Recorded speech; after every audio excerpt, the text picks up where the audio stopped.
कैसे इनको चुनाव लड़वा रहे हैं? गरीब के बेटे हैं और पूरे रीवा कितना बड़ा सर्किल है आपको पता है? पब्लिक के दम पे लड़ रहे हैं। ये हम एक व्यक्ति या 5 पांडवों के चुनाव नहीं गरीबों को हटा देते हैं, पर्दे लगवा देते हैं। जहाँ रैली है, सभा जिस रोड पे होती है, जहाँ गरीबों की बस्ती होती है, वहां पर्दे लगा दिए जाते हैं। गरीबों के छत, गरीबों के खपड़ील वाले घर, घास फूस वाले घर न दिखाई बड़ी दे। जो पार्टियां हैं बूथ तक उनके जो कार्यकर्ता हैं, आप कौन कार्यकर्ता हो?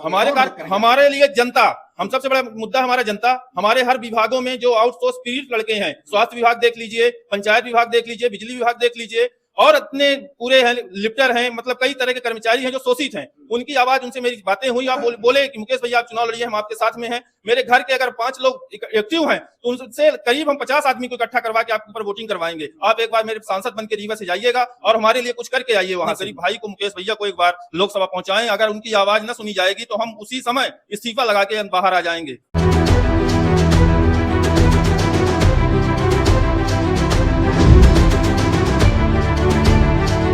जय हिंद, आप देख रहे हैं बीटीपी टीवी। मैं सवाल बेहद बड़ी तस्वीरों के साथ उपस्थित हूं। बात करूं इस समय लोकसभा का चुनाव की जो गर्मियां हैं, ठीक मौसम के हिसाब से उनका जो पारा है बढ़ता जा रहा है। देखा जा रहा है कि अनेकों जो लोग हैं जो राजनीति से रुचि रखते हैं, इस समय गलियों गलियों में चर्चा कर रहे हैं कि आखिर किसे हम देंगे वोट और किसे हम पहुंचाएंगे संसद भवन तक। लेकिन यहाँ पर तस्वीरें देखा जा रहा है, कहीं ना कहीं से भाजपा और कांग्रेस, बहुजन, ये जो बड़ी पार्टियां हैं, इनका चर्चा जोरों तोरों से है। बड़े जो मीडिया कर्मी हैं वो भी लगातार कवरेज कर रहे हैं। लेकिन अगर रीवा से एक ऐसी तस्वीर मैं आपको बता दूं, एक ऐसा जो दृश्य देखने को मिल रहा है, देख सकते हैं जो पांडव, ये जो पांचों जो पांडव है, ये पूरे रीवा में तांडव मचाने जा रहे हैं। पूरी क्या है सच्चाई, क्या है खबर और क्या कुछ करने जा रहे हैं, ये पूरी जो तस्वीरें हैं, आप लगातार बने रहे हैं। पूरी तस्वीर आपको दिखाने का प्रयास कर रहा हूं। देख सकते हैं ये चश्मा लगाए, ये कुर्ता पहने हुए जो महोदय हैं, ये आपने अनेकों बार चेहरों पे यानी तस्वीरों पे आपने देखे होंगे। क्या नाम है आपका सर? मुकेश पांडे। लेकिन जिस तरीके से अभी आपकी तस्वीरें देखा कलेक्ट्रेट में जी, आप जहां तक हमारी चर्चा हुई, आप लोकसभा में पर्चा भरने जा रहे हैं। जी जी। तो कौन सी पार्टी से आप पर्चा भर रहे हैं? कोई पार्टी नहीं है अपनी, हम निर्दलीय पार्टी से हैं, हमारी जनता पार्टी है। अच्छा, यानी जनता के दम पर आप आगे जा रहे हैं। जी। अच्छा, क्या जिस तरीके से कहा जाता है कि जब भी आप जनता के बीच में जाएंगे तो क्या जनता क्या सोच के आप वोट दें?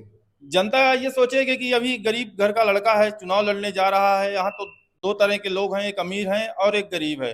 इसीलिए मैं जनता के लिए तो गरीब बेटा बन के जाऊंगा और उनसे एक बार आग्रह करूंगा कि कम से कम सांसद तक अपनी आवाज जाए। जो गरीब बेचारे भटक रहे हैं, हर विभागों में ऐसा नहीं है शोषण हो रहा है, लेकिन सांसद तक हमारी आवाजें नहीं पहुंच पाती हैं। इस वजह से हम जनता के बीच में जाएंगे और उनसे बताएंगे कि जो ये झूठे झूठे वादे कर रहे हैं, ये कुछ नहीं है, सब फ्लॉप है। एक बार मौका दीजिए गरीब बेटा को। ये तो जिस तरीके से आप कह रहे हैं कि गरीब आप हैं, तो कैसे आप चुनाव को लड़ेंगे? जिस तरीके से कहा जाता है कि चुनाव में खासे पैसे खर्च करने पड़ते हैं और उस पैसों के बाद में कहीं कहीं से आप उस पर्चे को यानी पैसे का उपयोग करके आप पर्चे छपवाएंगे, बुलेटिन गांव में बांटेंगे, गांव में प्रचार करने जाएंगे, तो कैसे संभव हो पाएगा? हम नहीं लड़ेंगे, हमारी जनता लड़ेगी। और हमारे जो साथी हैं हर जगह, हर क्षेत्र में हैं, हर विभागों में हैं। वैसे तो हम आउटसोर्स से हैं, लेकिन उसमें सब आउटसोर्स है। पूरा शिक्षक भी है, पंचायत विभाग में सचिव है, मतलब 53 विभागों में जो कर्मचारी है वो हमारे साथ में है और हम जनता के बीच में जाएंगे, यही बात रखेंगे अपनी। तो चले, बाकी जो मैं 5 पांडवों की मैंने बात किया, बाकी जो सपोर्टर के रूम में है या फिर और क्या कुछ मित्र मंडली है, क्या कुछ और कहना है इन लोग का? क्या नाम है सर आपका? उमेश कुमार शुक्ला। तो कैसे इनको चुनाव लड़वा रहे हैं? गरीब के बेटे हैं और पूरे रीवा कितना बड़ा सर्किल है आपको पता है?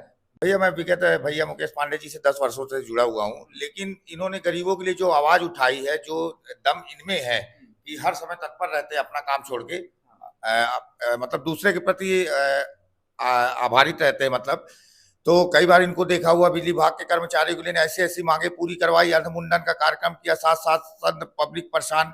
और इनका मतलब बैकग्राउंड और चाहते काफी हैं, इसलिए मैं इनका पूरा सहयोग करूंगा और पब्लिक से भी यही कहना चाहूंगा कि अपने बीच के बड़े भाई, एक बार आप इनका सहयोग करिए, मदद करिए, फिर आप देखिए हम कहां से कहां पहुंचते हैं। जहां आज अमीर की आवाज 1 मिनट में सुनी जाती है, हम गरीबों की बात नहीं सुनी जाती। हर पब्लिक की आवाज 1 मिनट भाई के होने के बाद 1 मिनट में सुनी जाएगी। हम यही करेंगे पब्लिक से भाई कि भैया का ध्यान दिया जाए। नहीं तो लोकसभा का चुनाव तो कोई छोटा सा चुनाव नहीं है कि भैया सब लोग थोड़ा तो कर लेंगे। तो क्यों नहीं भैया, लग रहा है कि हम गरीब जनता कम से कम हमारे बीच में 50,000 गरीब आदमी है। 50 अगर 5 पब्लिक भी पकड़ती तो हम यही अंदाजा लगा के चल लेंगे हम 2 से 3 लाख वोट खींच सकते हैं। अगर हमारे सभी भाई हमारा सहयोग देंगे, हम लोग मेहनत करेंगे, पब्लिक के दम पे लड़ रहे हैं। ये हम एक व्यक्ति या 5 पांडवों के चुनाव नहीं हो रहा है, ये लोकसभा के लिए हम लोग लड़ रहे हैं इसके लिए। और बाकी और लोग हैं, हालांकि उन लोगों से ओपिनियन लेते हैं। बाकी क्या नाम है सर आपका? प्रकाश मिश्रा मेरा नाम है और ये हमारे साथी हैं। हम लोग मिडिल लोअर क्लास फैमिली से बिलोंग करते हैं। हम लोगों ने देखा है कि अमीर लोग चुनाव लड़ते हैं, लोकसभा विधानसभा, और पैसे के दम पे वो चुनाव जीतते हैं। और विधानसभा लोकसभा पहुंचने के बाद गरीबों की बात, किसानों की बात, बेरोजगारों की बात, महंगाई की बात, सारी बातों को भूल करके शेयर मार्केट और अपनी बड़ी बड़ी कंपनियों की बात वो करते हैं। और जब चुनाव का टाइम आता है तब वो जनता के पास जाते हैं, बाकी दिन नहीं जाते हैं। लेकिन हम लोगों ने ये ठाना है कि गरीबी हटाना है, गरीब को नहीं हटाना है। हमारे देश के नेता गरीबों को हटा देते हैं, पर्दे लगवा देते हैं। जहाँ रैली या सभा जिस रोड पे होती है, जहाँ गरीबों की बस्ती होती है, वहां पर्दे लगा दिए जाते हैं। गरीबों के छत, गरीबों के खपड़ील वाले घर, घास फूस वाले घर न दिखाई दे। इसलिए इस बार हमें अमीरों को नहीं चुनना है।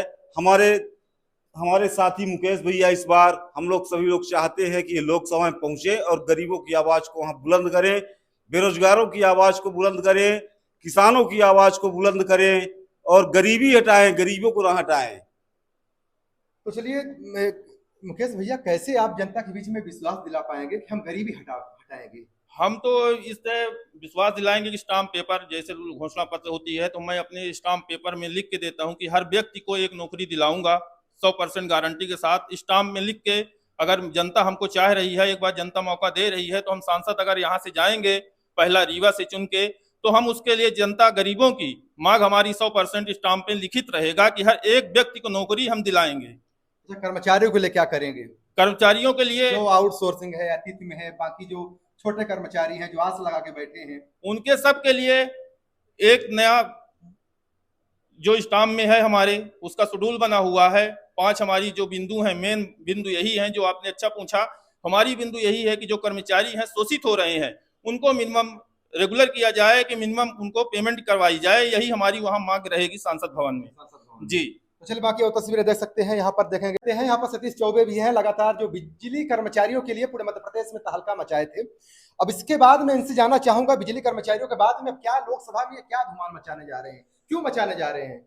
हमारी जो मांगे हैं विभाग की हैं, बिजली विभाग की, अन्य विभाग में जो आउटसोर्स कर्मचारी हैं, हमारी आवाज को हमेशा न सरकार सुनती है, न सांसद जी हमारे हैं। आज तक तो बिजली विभाग के बारे में अन्य विभाग में कुछ चर्चा ही नहीं कर पाए हैं विभागों की। गरीबी इतनी है कुछ कह ही नहीं सकते हैं, गरीबों की तो मन बात ही नहीं करते, बस अमीरों की बात करते हैं। इसलिए हमारा मेन मुद्दा है ये सांसद में जाए हमारे भाई मुकेश पांडे जी और हमारी आवाज को बुलंद करें। हम लोग उनके साथ कंधे से कंधा मिला के पूरी तन मन धन से मदद करेंगे। ये बड़ी पार्टियों के बीच में, जो ये बड़ी पार्टियों की जो आंधी है, तूफान है, इस बीच में क्या लगता है कि मुकेश पांडे को आप लोग विजयी बना पाएंगे? जनता क्या लगता है कि जनता हमें वोट देगी? क्या लगता है? लगता है जनता दे सकती है भाई। अमीरों को तो हमेशा देते हैं कि बात गरीब को देखें, गरीब के क्या। तो देखें यहाँ पर जो पांडो यानी 5 पांडों की बात कर रहा हूँ, यहाँ पर एक ऊंचे एक कद के एक यहाँ पर एक साथी मिले हैं, क्या नाम है? अमित पांडे। तो क्या लगता है जिस तरीके से मुकेश पांडे, क्या मुकेश पांडे को पहचानते हैं? हाँ, हमारे दोस्त हैं। अच्छा, इनको काहे ये बीच धार में फंसा रहे हैं, बहती नदी में हमको फेंक रहे हैं, नहीं लोकसभा की शादी में इनको कुदवा रहे हैं? नहीं, हमारे साथी ऑटो विधानसभा क्षेत्र में कार्यरत हैं, वो सब पूरे सबसे बात हुई, सभी दोस्तों ने तैयार किया है और हम प्रार्थना करते हैं भगवान से इनकी जीत हो। जैसे आप लोग देख रहे हैं महंगाई कितनी ज़्यादा है। जब सरकार बनी 70 रुपये पेट्रोल था, आज आप 110 रुपये में तेल भरवा रहे हैं, 10,000 रुपये पेमेंट करते हैं। मंत्री विधायकों की 2.5 लाख पेमेंट है, उनका परिवार हम लोगों का परिवार नहीं है। ये सब चीज़ों को देखते हुए बात रखते हैं हम लोग, और भगवान से प्रार्थना करते उनकी जीत हो। चलो ठीक, हम सीधा ही संवाद करते हैं। देख सकते हैं इनको, यानी इनको कुदवा रहे हैं ये चारों जो मित्र हैं 5 पांडवों की संख्या में, यानी मुकेश नाम पांडे है, यानी मुकेश पांडे नाम है। लेकिन जो स्थितियां, जो परिस्थितियां बताई जा रही है, लगातार जो सवाल किया गया कि इनके पास तो पैसे नहीं है, जो गरीब, ये जो खुद बोल रहे हैं कि हम गरीब हैं, तो ये साफ बोल रहे हैं कि जनता के दम पर, हम जनता के चंदे से और जनता की मदद से हम संसद भवन तक जाएंगे और जनता की आवाज को हम लगातार बुलंद करेंगे। लगातार मोदी लहर जो गांव-गांव तक बह रही है जी, और लगातार एक बड़े जो पैसे की लगातार बात होती है, लगातार जनता भी बोलती है, विपक्ष भी बोलता है कि खासा पैसा खर्च किया जा रहा है। ये सब दिखावा है, ये झूठा है। इसी तरह के आरोप सिद्ध होते हैं। अपने दिल्ली में देख लिया, अरविंद केजरीवाल को जेल डाल दिए, अगर हम भी ऐसे हमारा ही काफिला आपके सह से ऐसे मेरी मीडिया में मेरी चर्चा होगी, गरीबों का अच्छा काम कर रहा है मुकेश पांडे, तो हमारे ऊपर भी आरोप लोग लगा सकते हैं। तो हमारा यही है कि हम तो आंधी की तरह आए हैं और उसी तरह चलेंगे। अब हम जनता के बीच में जनता चुनाव लड़ेगी और हमारे कर्मचारी लड़ेंगे। बड़ी बड़ी जो पार्टियां हैं बूथ तक उनके जो कार्यकर्ता हैं, आप कौन कार्यकर्ता हो? हमारे लिए जनता, हम सबसे बड़ा मुद्दा हमारा जनता।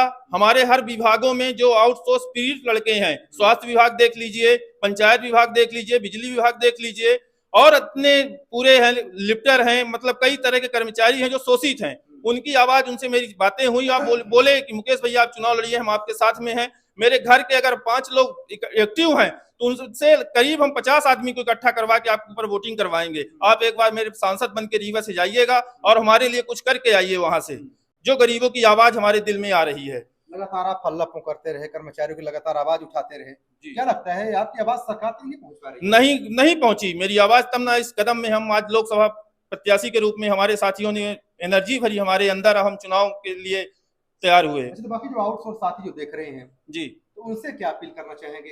हम उनसे वो हमारा चुनाव लड़ रहे हैं लोकसभा, वो हमारे साथ में हैं, हर विभाग के कर्मचारी हैं, परेशान हैं, लेकिन मैं उन्हीं से बार बार अपील कर रहा हूं कि एक बार अपने गरीब भाई को, मुकेश भैया को एक बार लोकसभा पहुंचाएं। अगर उनकी आवाज न सुनी जाएगी तो हम उसी समय इस्तीफा लगा के बाहर आ जाएंगे। किस तारीख को आप जाएंगे फॉर्म भरने? हम जाएंगे आपके 3 तारीख को।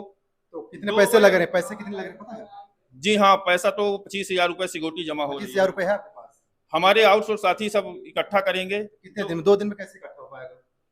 अब देखिए, प्रयास में सब लगे हुए हैं, करेंगे ही करेंगे 100%। वो जनता है, जनता चुनाव लड़ रही है, मैं नहीं लड़ रहा हूँ।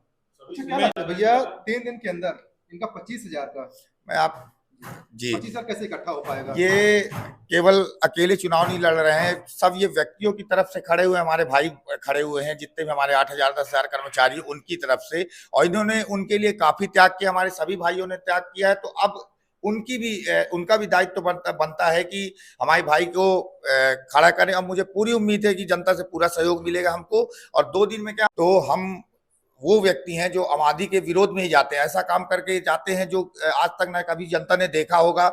हमने रीवा से सबसे पहला ब्लाइंड लीडर पूरे वर्ल्ड में स्वर्गीय अमना प्रसाद शास्त्री जी को चुना है। वैसा ही है कि 2024 का मौका है जब हमारे भाई, जो आज तक नहीं कभी नहीं हुआ है, वो हम करके दिखाने देंगे। रहने दे आसमान जमीन की तलाश कर, रहने दे आसमान जमीन की तलाश कर, सब कुछ यही है ना कहीं तलाश कर, सब कुछ यही है ना कहीं तलाश कर, हर आरजू हो जाए पूरी तो जीने का क्या मजा, जीने के लिए कमी की तलाश कर। मैं क्या, मेरी खता है क्या, इतना तो बता दीजिए, फिर आपकी मर्जी, चाहे जो सजा दीजिए। नॉमिनेशन चार्ज जिस तरीके से बताया मुकेश भैया ने 25,000 रुपए के आसपास लग रहा है, उनके पास पैसे भी नहीं है। 25,000 कैसे पैसे हो पाएंगे? हम अपने सभी भाइयों से निवेदन करना चाहते हैं कि सब भाई 11-11 रुपए चंदा करके, जैसे हम 10-20 हजार आउटसोर्स कर्मचारी हैं, अपने नात रिश्तेदार हैं, सभी से निवेदन करना चाहते हैं कि कम से कम 11 रुपए और जितना हो सके उससे ज्यादा, और 11 वोट हमें वो दें। और जैसे हमारे मुकेश पांडे जी जीत जाते हैं, उनकी 24 घंटे चाहे 11 बातें हों या 11 मुद्दे हों, हर मुद्दे को सांसद तक। चलिए बता दूं, रीवा का लाल लड़ने जा रहा है चुनाव, और उस चुनाव के बीच में 11 मुद्दों के साथ में वो मुद्दे जिस मुद्दों के लिए कोई भी सरकार सामने नहीं आई, लगातार चोंचले पर ही ढोकले देखने को मिलते रहे। ये लगातार गरीबों के लिए लगातार आवाज उठाने की बात कर रहे हैं, कर्मचारियों के लिए भविष्य सुनहरा करने की बात कर रहे हैं, किसानों के लिए बेहतर पॉलिसी बनवाने की बात कर रहे हैं। क्योंकि लगातार जब सवाल किया गया कि अभी तक तो लगातार सांसद और विधायक आपके आसपास तो हुआ करते थे, इनका साफ जवाब था कि वो सांसद विधायक किस काम के, तो सांसद विधायक गरीबों के लिए कभी कोई भी आवाज न उठा सके, गरीबों के लिए कोई मदद न कर सके, गरीबों की आवाज संसद और विधानसभा में आवाज ही न उठा सके। उसके लिए हमें पूरी जनता, जो गरीब जनता है, वो जनता हमें भेज रही है, और हम संसद में जाकर के जरूर ये सारी समस्याओं को उठाएंगे। क्योंकि ये बता रहे हैं जिस तरीके से कि हम गरीब हैं, और गरीब का हम समझते हैं गरीबों क्या पीड़ा होती है, अमीर क्या जाने, जो लगातार एसी में बैठे हुए केवल सोशल मीडिया और मीडिया का सहारा लेकर के अपनी बखूबी लूटते नजर आते हैं। चलिए मुकेश पांडे को लेकर के आपकी क्या राय है, कमेंट बस बताना भूलिएगा। आप बने रहे मित्र टीवी के साथ, तब तक मुझे इजाजत दें, बहुत बहुत धन्यवाद। जय हिंद।